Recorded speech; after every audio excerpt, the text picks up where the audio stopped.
Hello, it's Dr. Cindy again with this week's mental health moment.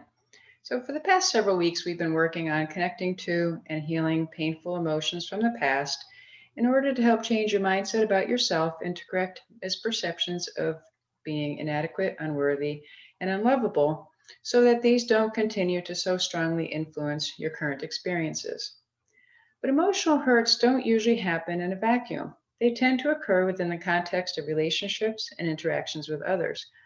As children, many of our formative emotional experiences are connected to our parents and our home environment. After doing the work of comforting our younger selves through emotionally challenging situations and addressing faulty conclusions that we've come up with, what do we do with hurtful things that our caregivers did? How do we handle regrets about hurtful things that we've done in the past? And how, as adults, do we manage hurtful interactions that occur in our lives now? So today, I'm going to talk about forgiveness. This is a challenging topic because it can feel like a daunting task. You know the saying, I can forgive, but I won't forget. Now, on the surface, that might seem like a reasonable compromise because how could we possibly forget something hurtful that has happened to us? But I propose that as long as we are holding on to a painful memory, then we have not truly forgiven. A painful memory of something that another person said or did is essentially a grievance against them. It's like a citation in our minds that says, you hurt me. Depending on the level of hurt, one grievance may not dramatically alter our perception of that other person or how we feel about them overall. But any grievance will be felt on some level in subsequent interactions with and thoughts about the other person, living on in our memory as an ongoing truth about him or her. The more grievances we have, the more we come to expect and therefore experience hurtful behaviors from that person. This in turn shapes our mindset about them because as soon as something happens that reminds us in some way of those previous hurts, our reaction will be based on all of those experiences. I call this the here we go again reflex. Our collection of grievances dictates how we define them in our minds, creating a very narrow and limited perception of the other person that comes into play whenever we interact with them. So instead of processing and responding only to the specific here and now situation, our emotional reaction is amplified by all of the other times we felt upset by that person's behavior. And then we feel the full force of all of those accumulated feelings. This can only intensify the distress we feel about that person. Let's use the example that we've talked about in previous videos of feeling criticized by your boss. If those types of interactions develop into an overall mindset about her as being unappreciative, overly demanding, or unfair, you will come to expect future interactions with her to be the same way. And that will become your emotional reality of those experiences. And to make matters worse, you will likely create more stressful encounters with her in your mind that will further reinforce your perception of this dynamic. You go to bed Sunday night feeling a little bit of dread about having to face another work week with her. You wake up the next morning already feeling on edge, wondering if anything challenging will happen between the two of you that day. On the drive in, you think about your meeting with her later that afternoon and worry about what stressful conversation might occur. As you walk by your boss's office, your heart rate increases a little bit in anticipation of possibly running into her. While at your desk, an email pops up on your computer and you feel your stomach tighten as you brace yourself for what it might say. So by the time that you actually interact with your boss that day, you have already mentally and emotionally experienced the whole series of stressful events with her that were solely of your own creation. And remember, as far as the brain is concerned, all thought is real. So as you are imagining all of this, it is experienced in your mind and your body as if it actually happened. So you've literally just spent almost all of your waking hours since bedtime the previous night stressfully engaged with your boss before you've even had an actual interaction with her. Not only does this exponentially amplify for you the emotional impact of whatever challenging dynamics might actually exist between the two of you, but this exaggerated mindset that you've created about your boss means that even benign interactions with her can come across as critical or demanding. And because of that here we go again reflex, you will experience every such encounter with the emotional intensity of all the accumulated grievances from past and imagined challenging interactions. Now, when it gets to that point, even if the boss overtly acts in ways that are appreciative and positive and supportive, that will do little, if anything, to change that fixed perception of her in your mind. Instead, that will be dismissed as some kind of fluke or attributed to some type of temporary state rather than being seen as a character trait. Like, well, she's in a good mood today. So, if that scenario doesn't make a case for learning to forgive, I don't know what does. When we experience physical pain, we naturally tend to the injured area to ease the pain and then do things to try to keep it from being re injured in service to helping it heal. But when something hurtful occurs between us and another person, we don't tend to the emotional pain and try to soothe it. We do the opposite. We replay and therefore relive it in our minds over and over again, essentially perpetuating the hurt, prolonging the agony, and preventing healing from occurring. This is why we try to distract ourselves and not think about painful situations, because thinking about them in this way does cause more pain. But as we've talked about, blocking them out doesn't heal the pain either. It merely loads the event in our memory where it lies in wait, ready to pounce the next time the emotion gets triggered. So let's talk more about forgiveness.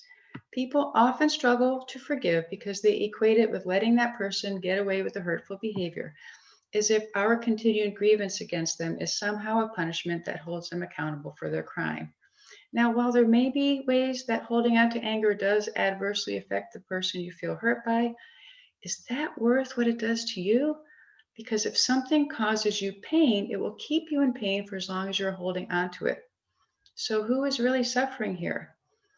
Even if you decide that the other person's actions were so egregious that your relationship with them can never be the same, don't you still owe it to yourself to heal as much of the hurt as you possibly can?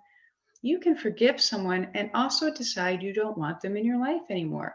That's not holding a grievance. That's making an informed decision based on what you have learned about the other person through their treatment of you. We don't have to stay connected to people who act in ways that we feel are unkind or hurtful. But we also don't have to hold that against them for the rest of our lives or prolong the pain that it has caused us. When we have grievances against others, we tend to assume the worst in our interactions with them. When we don't have grievances, we tend to give them the benefit of the doubt. Now, we would all understandably feel slighted if someone jumped to conclusions and made snap judgments about us. So, don't we then owe others the same consideration to not do that to them? Because as long as we are holding a grievance against someone, we've essentially classified them in our minds as a hurtful or difficult or challenging person and will always approach them from that perspective. When we do this, we don't interact with people based on who they really are and what is actually happening between us and them in each moment. Instead, we're experiencing them according to who and how we think they are. By the way, this is the same mechanism by which stereotypes and prejudices operate. We take what we believe or have been told about people in a particular group and apply that as a general mindset about all people in that group, often without any direct experience. And that then informs how we view and feel about them, regardless of who they actually are. When we continue to view our interactions with others through the lens of that narrow definition of how we've defined them, we essentially go through life recreating and re experiencing the most painful aspects of our relationships with people. This means we'll find ourselves feeling hurt a lot, and it will feel like we have very few people that we can fully trust. If you look around at what is happening in our country right now, you can see on a larger scale the effects of expecting the worst from others and interacting with them on that basis. Now, when we feel hurt by someone, it is natural to want an explanation. So we'll try to figure out why they did what they did. And in the absence of such information, our brains will fill in the blanks, coming up with its own conclusions, which will not only typically be inaccurate, but will also be a judgment against ourselves, like we deserve to be treated that way, or against the other person. So, although it is natural to ask why, I caution you to beware of the whys. They don't make us wise. We can't know people's thoughts, feelings, intentions, or motives unless they specifically tell us what they are.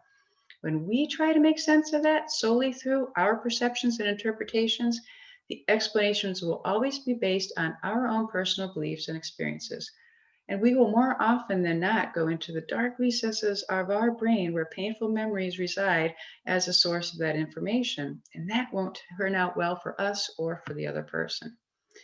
Particularly when we are trying to understand experiences from when we were little, those will be seen through the eyes of the child we were. Children don't have the cognitive resources, the life experience, or the capacity for perspective taking that would enable them to look at what happens to them in any kind of balanced or objective way.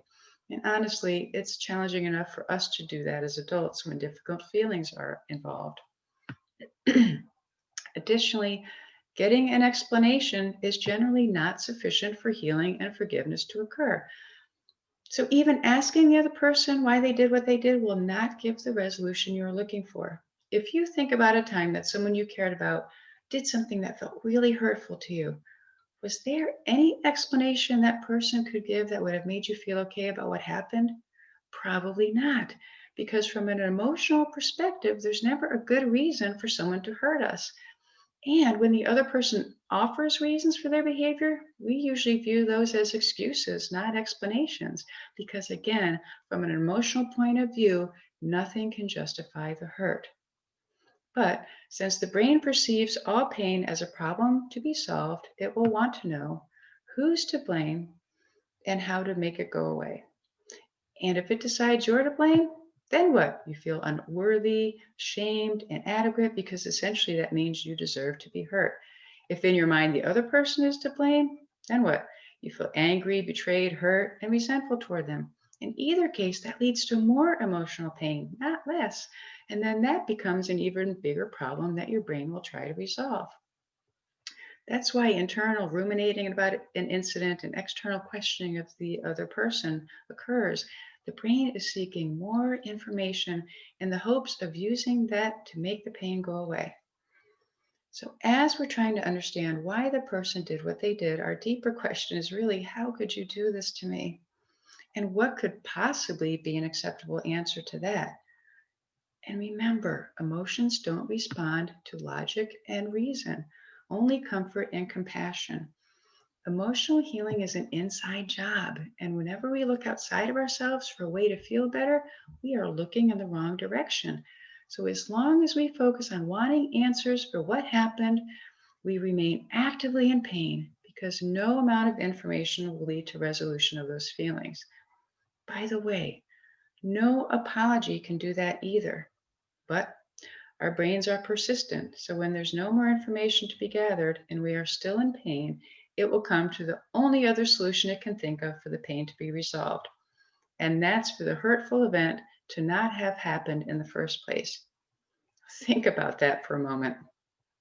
If we decide that the only acceptable solution to an emotional hurt is for it to never have occurred to begin with, well, where does that leave us? Still in pain and with no possibility of resolution. If something is defined as unacceptable, how do we reach acceptance? That essentially makes the incident unforgivable, keeping us stuck in the pain of the situation. And we'll keep mentally going back to the scene of the crime, trying to figure out how to make it so the hurtful thing never happened at all, which of course is impossible because it already happened. I discovered this the hard way when one of my sons called me for help because oil was leaking out of his car. I was in the middle of hosting a lasagna dinner at my church and didn't have time or take the time to think through the right course of action. So, against my better judgment, I told him to drive it down to the closest mechanic about a mile away. I knew it was risky, but I hoped he would make it there. He didn't. The engine seized, and the car that he had saved his own money for and loved so much ended up in the scrapyard. I felt horrible that I had given him such bad advice and had a really tough time accepting that a decision I made led to an outcome that was so devastating for him. For a solid week or more, I found myself regularly replaying the incident in my head, except this time I would tell him to call AAA so the car would be towed to a service station and get fixed. Of course, that was a great idea, but coming up with that solution after the fact did nothing to ease my emotional distress because there was no way to go back in time and make the situation turn out differently. It was fascinating for me to observe this process because my brain was essentially trying to create a do over to prevent the event from happening. So that's where we can get stuck when it comes to painful experiences in our lives. Because if in our mind the only possible resolution is for the incident to have never happened, we end up not feeling able to forgive. And that's how difficult interactions get filed away as regrets about our own behavior or grievances toward the other person that will influence our thoughts and feelings in the future. So, how do we truly forgive something that causes us pain? As always, we have to first take care of the pain. Remember, it is the pain that we attach to situations that causes us to hold on to them. When we tend to the hurt by comforting and soothing ourselves through the experience, we can get free of the grip that the painful situation has had on us. Now, another part of forgiveness is not taking someone else's behavior personally. The majority of the time, people's behavior is personal to them, not us. It comes from whatever thoughts and feelings they are dealing with in that moment. And all truly hurtful behavior comes from internal hurt. People who feel happy, content, peaceful, good about themselves, good about life, they just don't behave in ways that are attacking, angry, hostile, and negative toward others. So, how people act on the outside is a reflection of how they feel on the inside. The challenge is not to assume those feelings are about you. Obviously, this is much easier said than done. And as children, we certainly didn't have the capacity to see the behavior of others from that perspective. When we develop the ability to actually heal our own hurts, then that automatically diminishes the extent to which we perceive others as being hurtful to us. Conversely, if what we perceive to be hurtful is held onto as a painful event, which never gets healed, then we will always emotionally brace ourselves for the possibility of pain whenever we interact with the person, and it will be very difficult to have an enjoyable, fulfilling relationship with them. As long as we're in pain, we'll feel like that person hurt us. In the absence of pain, we can more easily shift our perception to have a more balanced picture of our relationship with them. So, because forgiveness can be tricky, you might practice this by starting with something small. Think of a recent situation between yourself and someone else that you briefly felt badly about, but it didn't register as an incredibly painful experience. Let's take an example of your spouse coming home late from work and not letting you know. You had made a nice dinner and were waiting for his arrival. The more time that went by, the more upset you started to feel.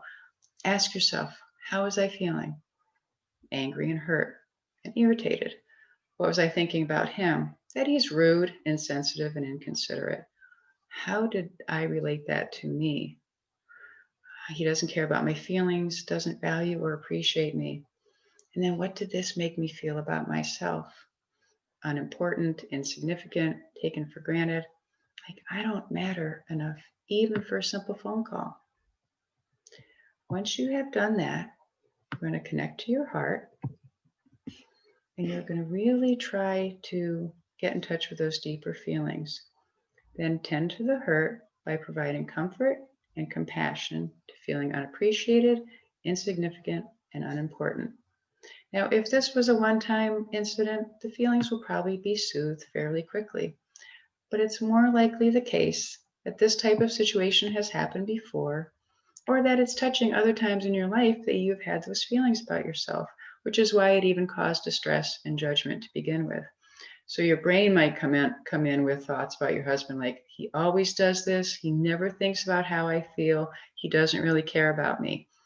That's the here we go again reflex. Don't take the bait of engaging with those thoughts. Tend to the emotion, not the commotion. Recognize that those are grievances coming up from past situations that weren't resolved. Use them as clues that there's deeper healing that needs to be done.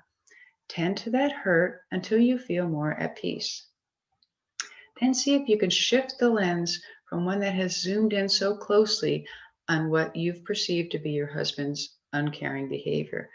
Pan out and see if you can find examples of times that he has demonstrated that he cares about your feelings. Try to connect to the positive emotions that go along with those memories. Can you experience feeling appreciated, loved, valued? important in those moments with him?